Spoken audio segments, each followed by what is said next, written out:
বন্ধুরা সবাই কেমন আছো? বন্ধুরা আজকে তোমাদের আপন মায়ের সাথে রাতে কাজ করার অসাধারণ একটি সত্য ঘটনা বলবো। গল্পটি শেষ পর্যন্ত শুনলে তোমরা বাধ্য হবে হাতের কাজ করতে, না হলে সবাই আমাকে কাজ করে দিয়ে যাবে, আমি বাধা দেব না। আমি মুন্নি রানী, বয়স 42 বছর, আমি একজন গৃহিণী। আমার স্বামী সোমেশ 48 বছর, সে একজন ব্যবসায়ী। আমার একটি ছেলে পলাশ, বয়স 26 বছর, সে তার বাবার ব্যবসায় সাহায্য করে। 2 দিন পর আমার মেয়ের বিয়ে। আমার রাখি, বয়স 24 বছর, 2 দিন পরে রাখির বিয়ে। পলাশ আমার সাহায্যে বাড়ির অন্যান্য মেয়েদের কাজ করে দিয়ে তার প্রেমে পাগল বানিয়েছে। যখন আমার ছেলের বিয়ে ঠিক হয়ে গেছে, তখন মেয়ের বিয়ের জন্য বাড়িতে অনেক আত্মীয় স্বজন এসেছিল, তাই থাকার জায়গার কমতে পারে, যার জন্য আমাকে আর পলাশকে স্টোর রুমে ঘুমাতে হয়। আমি এতই সতী ছিলাম যে আমি বিয়ের পর কোনো পুরুষের দিকে ভালোভাবে তাকাইনি। আর এখন আমি পলাশের প্রেমে পাগল। আসলে মানুষ ঠিকই বলে যে কার জীবনে কখন কি ঘটে কেউ তা বলতে পারে না। ঠিক তেমনি আমার জীবনে ও তাই হয়েছে। আমার স্বামী আমাকে স্টোর রুমে ঘুমাতে বারণ করেছিল, কিন্তু আমি আত্মীয়দের আরামের কথা চিন্তা করে বিয়ের 3 দিন আমি নিজের আর পলাশের বিছানা স্টোর রুমে করেছিলাম। আর এই 3 দিনই আমার জীবনকে বদলে দিয়েছিল। স্টোর রুম মানে এই নয় যে সেটা খুব নোংরা ছিল, বরং পরিষ্কারই ছিল, তবে বাড়ির অতিরিক্ত কিছু জিনিস সেখানে ছিল। আর ছিল একটা বিছানা। প্রথম দিন যখন আমি ওলাশকে স্টোর রুমে ঘুমানোর কথা বললাম, তখন সে আমাকে রাগ দেখালো, কিন্তু কিছুক্ষণ পর সে রাজি হয়ে গেল। তার রুমটা নিচ তলায় ছিল। আমার ছেলের রুমে নিচের তলায় আমার 2 মেয়ে একসাথে থাকত। পলাশের রুমটা দারুণ ছিল, যেখানে আজ আত্মীয়রা ছিল, আর আমার রুমে ছিল আমার ননন্দ আর তার পরিবার। আর বাড়ির অন্যান্য জায়গায় অন্য আত্মীয়রা থাকল। বাড়ির সব কাজ শেষ হতে হতে রাত হয়ে গেল। পলাশ রাত 12টা আগেই স্টোর রুমে গিয়ে শুয়ে পড়েছিল। তাই আমি স্টোর রুমে এসে রুমের দরজা ভেতর থেকে বন্ধ করে দিলাম। একটা সিঙ্গেল বেড ছিল, তাই জায়গা কম, তার জন্য আমি পলাশকে ডাকলাম, কিন্তু সে সাড়া দিল না। তাই আমিও শুয়ে পড়লাম।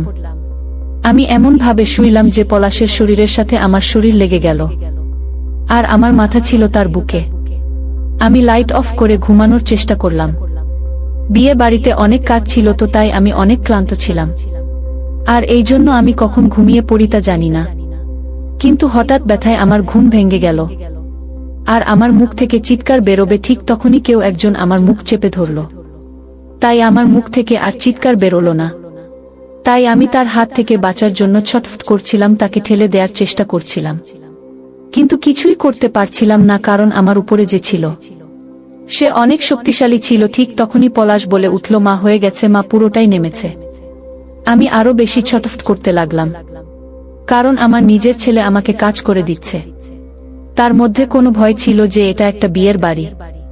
আমি তার থেকে পরিত্রাণ পাওয়ার জন্য আর কিছু বলার জন্য অনেক চেষ্টা করলাম, কিন্তু সে পুরো রাক্ষস হয়ে গিয়েছিল। ব্যথায় আমার চোখ দিয়ে পানি বের হতে লাগলো, কিন্তু আমি কিছুই করতে পারছিলাম না।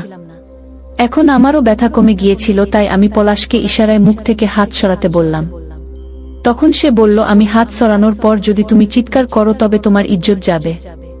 তাই আমি তোমার মুখ থেকে হাত সরাবো, তুমি চিৎকার না করে চুপচাপ কাজ করিয়ে নাও।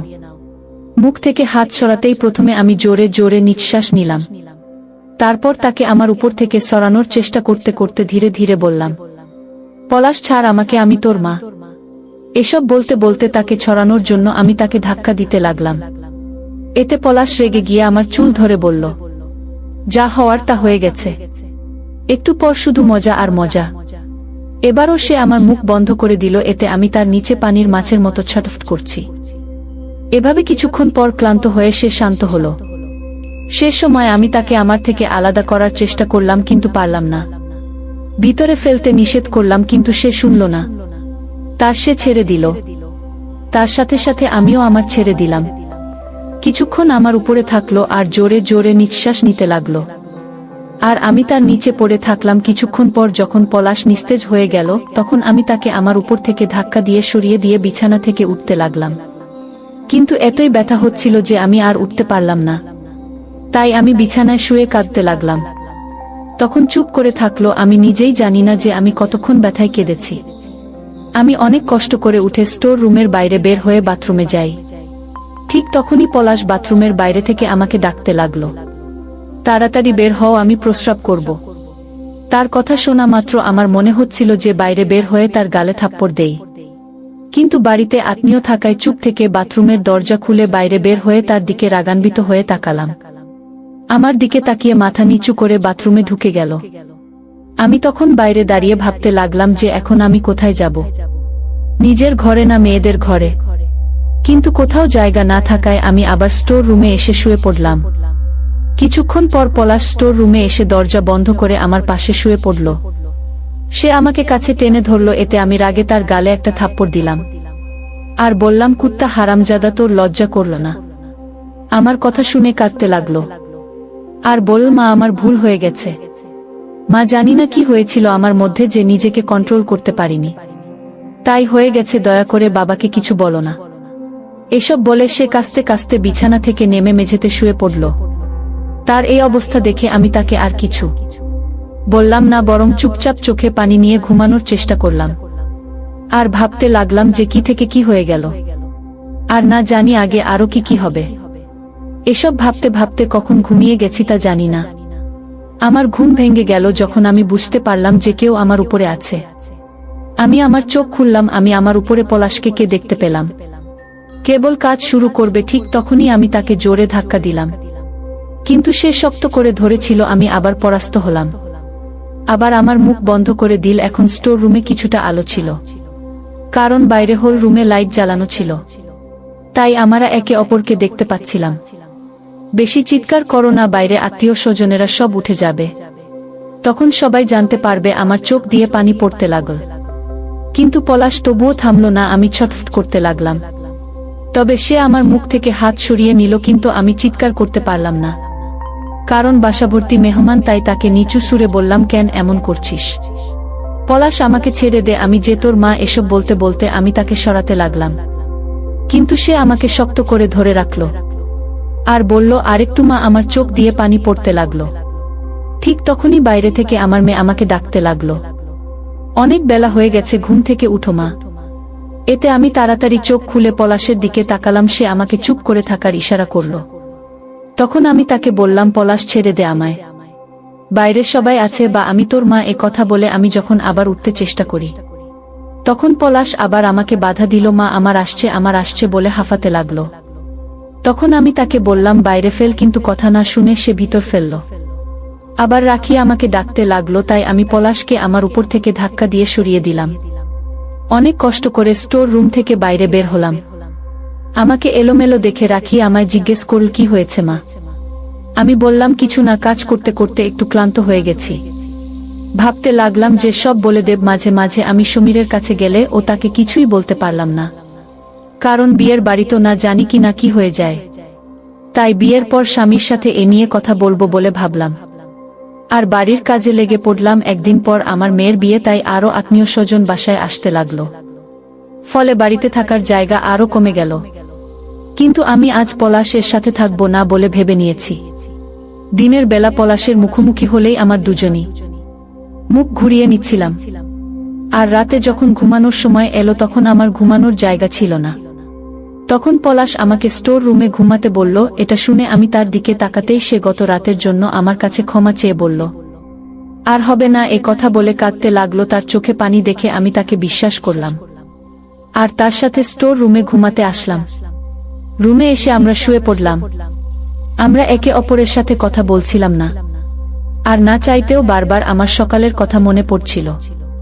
ঘুমানোর চেষ্টা করলাম, প্রায় ঘুমিয়ে গিয়েছিলাম, কিন্তু পলাশের জন্য তা আর হলো না। তার শক্তির সাথে আমি এবারও পারলাম না। আমি তাকে হাত জোট করে আমাকে ছেড়ে দেওয়ার জন্য বললাম, কিন্তু সে না, আমার কথা শুনল না, আমাকে আবার করে ছাড়ল। আমরা দুজনেই জোরে জোরে নিঃশ্বাস নিতে লাগলাম। আমার চোখ দিয়ে পানি পড়তে লাগলো, কিন্তু এতে পলাশের কিছু যায় আসে না। আমি কাঁদতে কাঁদতে ঘুমিয়ে পড়লাম। আমি একটা জীবন্ত লাশের মতো সব সহ্য করে নিচ্ছি। বাথরুমে গিয়ে আমি কাঁদতে লাগলাম, কারণ আমি কিছুই করতে পারছিলাম না। সারাদিন কাজের মধ্যেই গেল। রাতে পার্টি সেন্টারে বিয়ের জন্য দুই পরিবার এক হলাম। শুরু হয়ে গেল। হঠাৎ আমার একটা জিনিসের জন্য বাসায় যাওয়ার প্রয়োজন হলো, কিন্তু আমি রাত 1টার সময় অন্য কারো সাথে যাওয়া নিরাপদ মনে করলাম না, তাই আমি পলাশকে নিয়ে গেলাম। বাসায় শুধু বয়স্করা ছিল আর বাকিরা সবাই ছিল পার্টি সেন্টারে। যখন আমি আমার ঘরে জিনিস নিতে আসলাম ঠিক তখনই পলাশ আমার ঘরে ঢুকে দরজা বন্ধ করে দিল। এটা দেখে আমি বললাম, পলাশ, কি দরজা বন্ধ করছিস কেন? আমি তার মতলব বুঝে গিয়েছিলাম। তাড়াতাড়ি আসো, আমাদের পার্টি সেন্টারে যেতে হবে।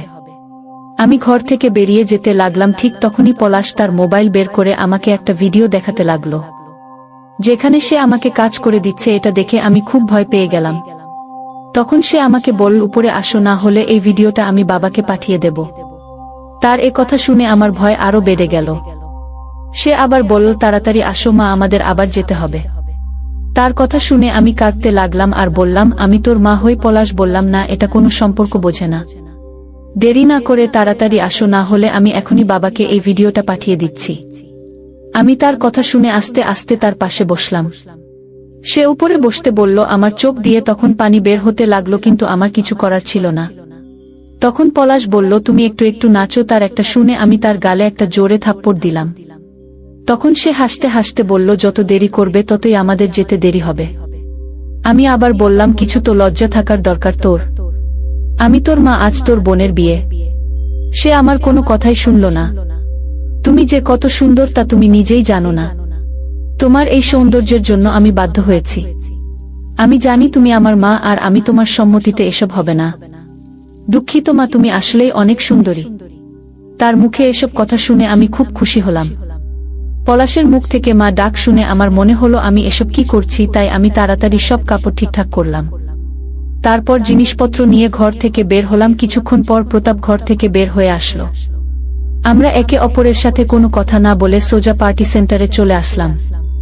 এখানে এসে সোমেশ আমার সাথে রাগারাগি করলো দেরি করার জন্য, কিন্তু আমি তাকে কি করে বলি যে একটু আগে আমার সাথে কি কি ঘটেছে।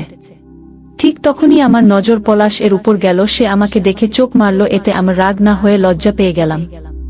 জানি না আজ কেন যেন কাজ করিয়ে নিয়ে আমি খুব মজা পেয়েছি। পলাশ আমার কাছে এসে জিজ্ঞেস করল, যদি অসুবিধা হয় তবে বাথরুমে গিয়ে পরিষ্কার হয়ে আসো। তার কথা শুনে আমি তার দিকে রাগী চোখে তাকালাম আর বললাম, তুই যা এখান থেকে। সে হেসে বলল, ওই দিকে বাথরুমে যাও, পরিষ্কার করে আসো। সে আমাকে তার রুমাল বের করে দিল। আমি তার মুখের দিকে তাকালাম। সে আবার বলল, যাও মা, পরিষ্কার করে আসো, যদি পেটে বেবি এসে যায় তবে সমস্যা হয়ে যাবে। একথা শুনে আমার মনে এ ব্যাপারটা আমার কেন মনে হলো। বেবি তো আসতেই পারে। আমি কিছু না বলে তার হাত থেকে রুমালটা নিয়ে বাথরুমে গেলাম, পরিষ্কার করলাম। বাইরে বেরিয়ে আসলাম। বাইরে বিয়ের কাজ শুরু হয়ে গেছে। আমি গিয়ে পলাশের পাশে দাঁড়ালাম। সে আমাকে বলল, মা, আমার রুমাল কোথায়? আমি তার দিকে তাকিয়ে বললাম, আমি ফেলে দিয়েছি। পলাশ, মিথ্যা বলো না, ওটা তো তোমার হাতে। আমি তাকে তার রুমালটা দিয়ে দিলাম। সে আমার দিকে তাকিয়ে রুমালের গন্ধ নিতে লাগলো। এটা দেখে আমি লজ্জা পেয়ে গেলাম। সে রুমালের গন্ধ নিতে নিতে বলল, কি সুন্দর গন্ধ। আমি বললাম, তুই কি পাগল নাকি? সবাই এখানে আছে আর তুই এমন করছিস। একবার বিয়েটা শেষ হতে দে, তারপর তোর বাবার সাথে এ নিয়ে কথা বলছি। এ কথা বলে আমি অন্য জায়গায় গিয়ে দাঁড়ালাম।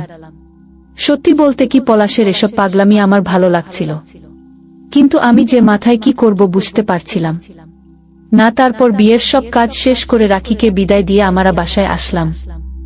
সারারাত সবাই জেগেছিলাম, তাই বাসায় এসে কিছু অনুষ্ঠান শেষ করে ঘুমানোর প্রস্তুতি নিচ্ছিলাম। কিছু আত্মীয় চলে গিয়েছিল। রাতে যখন ঘুমানোর সময় আসলো, তখন পলাশ আমাকে স্টোর রুমে ঘুমানোর ইশারা করল।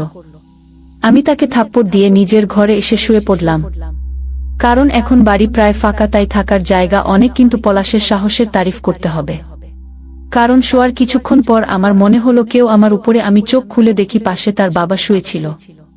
পলাশ আমাকে কোলে তুলে স্টোর রুমে নিয়ে গেল। সেদিন রাতে 4 বার কাজ করল। বন্ধুরা, আজ এই পর্যন্ত। পরবর্তী ভিডিও পেতে আমাদের সাদিয়া ব্লগ চ্যানেলটি সাবস্ক্রাইব করে রাখুন। ধন্যবাদ সবাইকে।